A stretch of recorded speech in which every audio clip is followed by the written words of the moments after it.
Vamos para o texto mais conhecido da celebração da Ceia do Senhor, lá em 1 Coríntios, capítulo 11, os versículos de 23 a 28. Primeira carta de Paulo aos Coríntios, capítulo de número 11, versículos de 23 até 28. Vamos ler todos juntos, irmãos? Vamos lá? Pois recebi do Senhor o que também entreguei a vocês, que o Senhor Jesus, na noite em que foi traído, tomou o pão e, tendo dado graças, partiu e disse: isto é o meu corpo, que é dado em favor de vocês.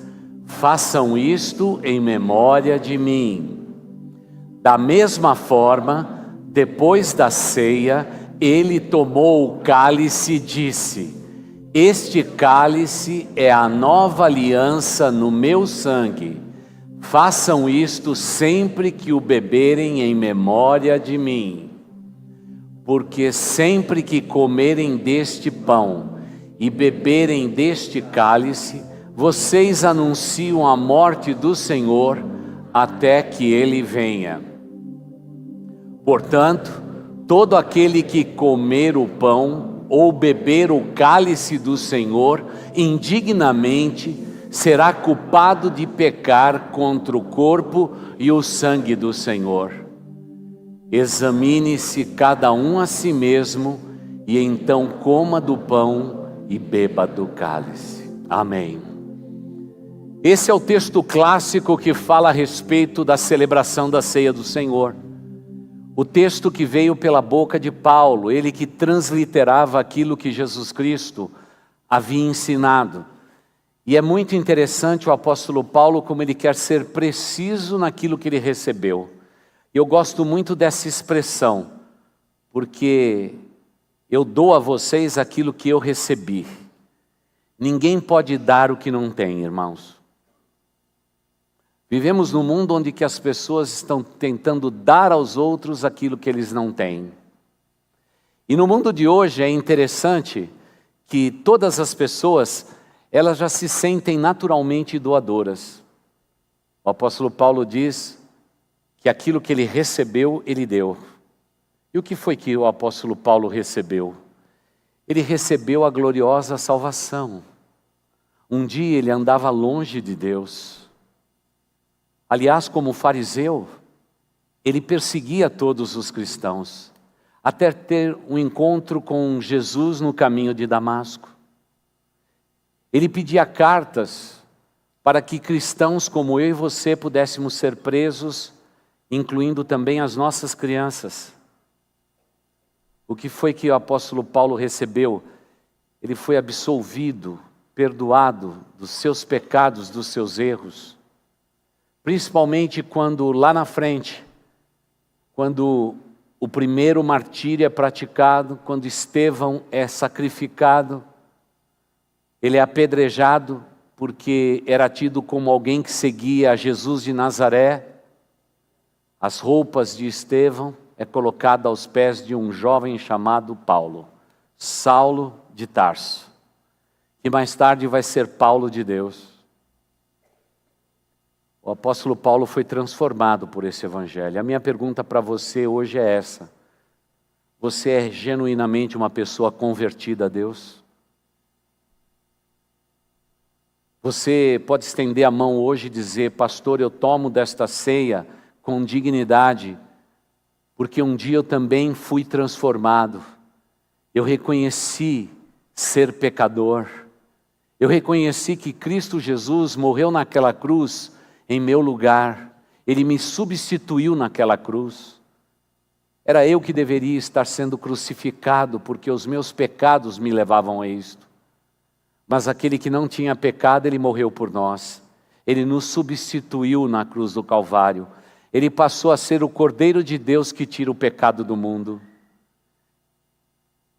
Eu preciso perguntar isso a vocês porque, irmãos, hoje nós precisamos começar a evangelizar a igreja de Cristo Jesus. Porque muitas pessoas estão dentro das nossas igrejas e não são convertidas. A Bíblia diz que pelo fruto vos conhecereis. E, amados irmãos, muitas vezes os frutos são os piores que a gente possa imaginar. Precisamos voltar a pregar o Evangelho dentro da igreja. E como disse outro dia numa pregação, fui pregar sim para pastores e fiz um apelo, porque Deus me pedia. E aquele pastor levantou a sua mão, porque até então não tinha entregue ainda a sua vida a Cristo Jesus. Vivemos um tempo assim, onde que as pessoas vão ficando dentro da igreja e faz da igreja um lugar bom para se estar. Eu até acredito que a igreja é um bom lugar para a gente estar. Mas isso não garante a vida eterna. Porque a vida eterna é um encontro pessoal, seu com Deus. Não é seu com a igreja. Não é você com um pastor desta igreja ou com qualquer membro desta igreja. É o seu encontro pessoal com Cristo Jesus. A salvação é individual. Ela é intransferível. Ela tem que ser uma realidade na sua vida, meu irmão, minha irmã. E se você não tem certeza da vida eterna por Cristo Jesus, é porque está faltando ainda alguma coisa no teu ser. Complete tudo isso e venha participar da ceia do Senhor de maneira integral. E é interessante perceber que é muito fácil comer do pão e beber do cálice e dizer para o nosso vizinho que nós temos comunhão com Deus, mas muitas vezes a nossa vida, as nossas atitudes estão completamente deslocadas desse eixo. Muitas vezes a nossa vida pessoal, ela é uma discordância desse Evangelho. Quantas pessoas que fazem parte desta igreja e eu não consigo ser pastor dele ou dela, porque eles nunca estão aqui para ouvir. Você já ouviu falar disso? Quem mais precisava ouvir, não veio. Não que a gente queira julgar alguém, mas o que a gente está percebendo é sempre assim. Há um sincronismo entre crescer espiritualmente, estar presente na igreja de Cristo Jesus e crescer espiritualmente. É um ciclo constante. Eu sou pastor há muitos anos e eu confesso para os irmãos, eu não consigo ser pastor de um bocado de gente. Agora mesmo eles estão ocupados em algum lugar. E talvez daqui a pouco, quando chegar na hora da ceia, eles vão estar aqui para pegar o cálice e pegar o pão, para dizer para eles mesmos e para o mundo que eles estão em comunhão. Não sou eu quem digo quem tem comunhão nesta manhã, mas é o próprio Deus. Por isso que há condenação na ceia do Senhor. Eu me lembro quando eu me converti, eu fiquei escandalizado. Quando dizia lá, se alguém beber do cálice ou comer do pão indignamente, será culpado do sangue e do corpo de Cristo Jesus. Eu fiquei apavorado, em parafuso. Terminou o culto, fui procurar meu pastor e disse assim, que condenação é essa?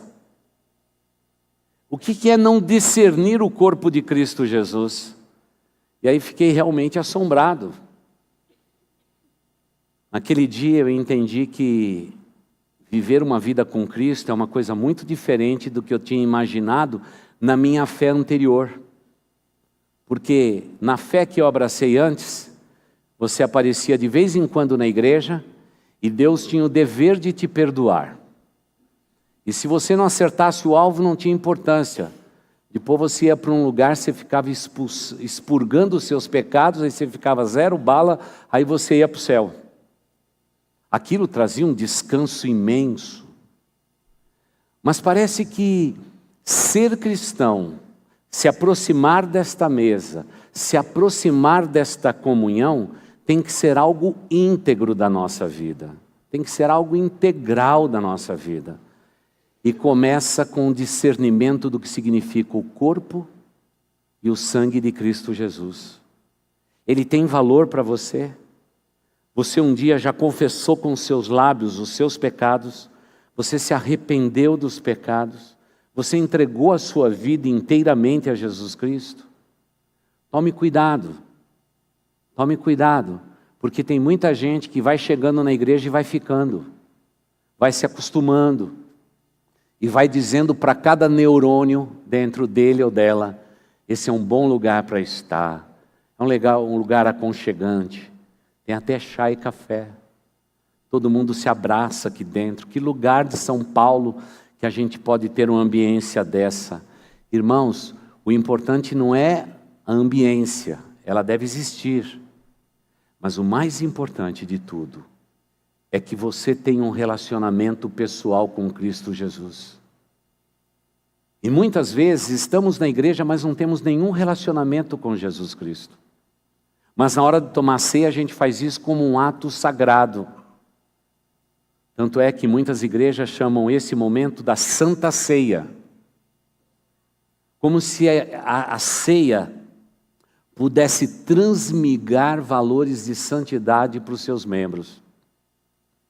Nós preferimos, como povo batista, de chamar da ceia do Senhor.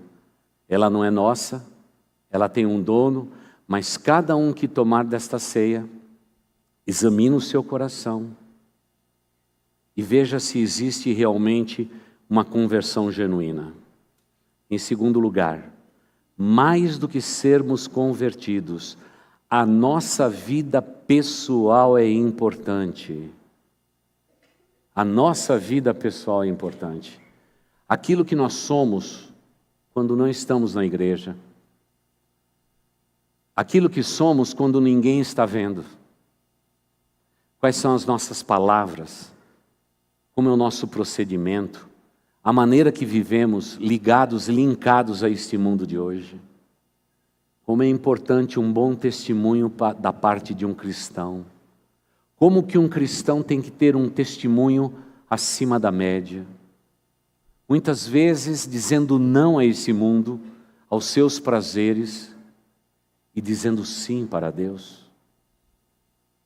Quantas vezes as pessoas tomam desta ceia e estão em pecado, porque não examinam os seus corações constantemente, não pedem perdão dos seus pecados, e assim não discernindo este corpo, come para pior, não para melhor. E por isso o apóstolo Paulo diz, por isso que há entre vós tantos fracos e doentes, tantas pessoas debilitadas, onde deveria ser o lugar das pessoas mais saudáveis, é onde estão as pessoas mais doentes. E é verdade. Claro que espiritualmente todos nós não estamos prontos, mas a igreja de Cristo Jesus, ela tem que produzir uma sanidade espiritual, intelectual, emocional, que te torne uma pessoa diferente do que a maioria das pessoas que vivem neste mundo. Talvez você diga para mim, pastor, sinceramente eu estou aqui me escondendo atrás da nuca de alguém. Mas quando ninguém está olhando, eu tenho fraquezas imensas na minha vida. Fraquezas que eu não consigo vencer, pastor. Até hoje eu não consegui derrotar o velho homem, com a sua velha natureza, com a sua velha tendência. Como é escandaloso o mundo evangélico de hoje. Lares destruídos. A pornografia dominando o coração, principalmente do grupo masculino. E agora a pornografia feminina assumindo patamares de preocupação. Quantas pessoas que estão no corpo de Cristo, mas continuam ainda dominados por vícios, paixões e prazeres. E fazem muitas vezes da ceia do Senhor um momento de escape, a loucura da sua existência, porque ainda não conseguiu discernir o corpo e o sangue do Cordeiro. Porque o corpo e o sangue do Cordeiro não têm poder sobre a sua vida e o seu pecado. Quantas vezes queremos amontoar para nós uma igreja segundo o nosso próprio coração? E é por isso que se anda tanto de um lado para o outro. Nunca se viu tantos turistas nas igrejas. Às vezes paraquedistas que de repente param aqui. Não fincam raízes. Porque não querem ser supervisionados. É muito mais fácil serem itinerantes e não ter responsabilidade para dar para ninguém, porque a gente peca o quanto pode e Deus perdoa no domingo. E a gente vai vivendo de concupiscência em concupiscência e o resultado é devastador. Talvez seja por isso que sejamos hoje milhões de convertidos nesta nação, mas essa nação não muda. Por que não muda? Porque provavelmente esses milhões de convertidos estão apenas convencidos que Jesus Cristo é algo bom, mas ainda pessoalmente, individualmente, de maneira intransferível, não entregaram a sua vida a Cristo Jesus. Por favor, meu irmão, minha irmã, mesmo lhe chamando de irmão e irmã, mesmo que você não seja porque você não é convertido ainda, me permita o respeito dessa palavra. A Bíblia diz que haverá um tempo em que os anjos dos céus virão e vão separar o trigo do joio. São momentos em que antecedem a chegada do iníquo, o anticristo, e ao mesmo tempo a chegada do juízo de Deus sobre a face da terra. E segundo a tradição evangélica que nós abraçamos, é o tribunal de Cristo, onde cada um de nós vamos receber o galardão. Eu não consigo, nesse dia de hoje, verde, amarelo e etc., discernir pelo olhar de vocês quem aqui é convertido de verdade e vive lutando por uma vida de pureza na presença de Deus, e aqueles que estão vivendo com um pé na igreja e um pé no mundo. De final de semana são cristãos aparentes, mas durante a semana vivem um evangelho desconecto, que não tem nada a ver com a sua vida pessoal. Talvez seja por isso que o apóstolo disse: mediante tudo isso que eu recebi do Senhor, meus irmãos em Cristo, por favor, examine-se cada um a si mesmo, e assim coma deste pão e beba desse cálice. Pastor, como que a gente pode fazer isso? Pode fazer agora. Agora. Quem sabe você entregue a sua vida agora a Jesus Cristo, reconhecendo que talvez durante todos esses anos você foi convencido de que Deus é bom para você, mas nunca foi convertido.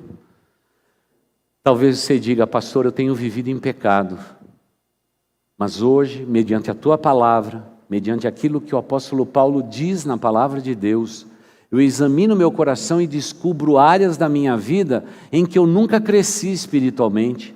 Existem pecados na minha vida que eu vivo sempre incorrendo neles.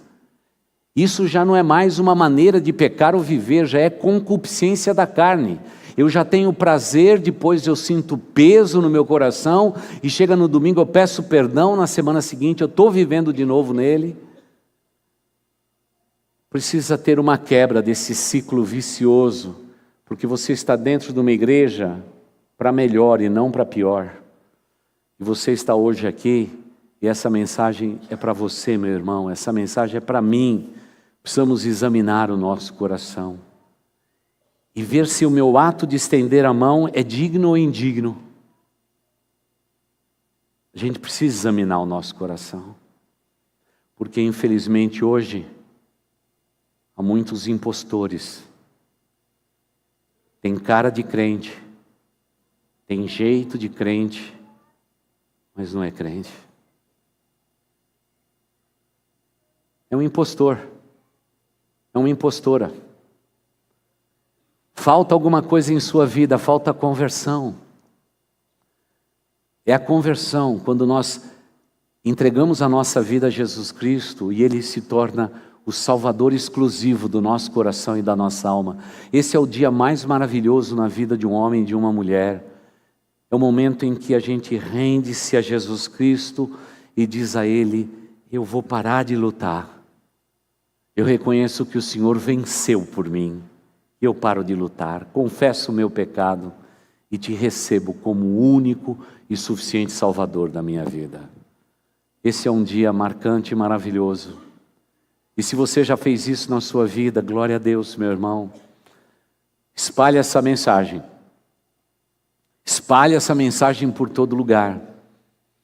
Mas se você ainda não se entregou a Jesus Cristo, eu gostaria de orar agora por você, pedindo que Deus abençoe a sua vida.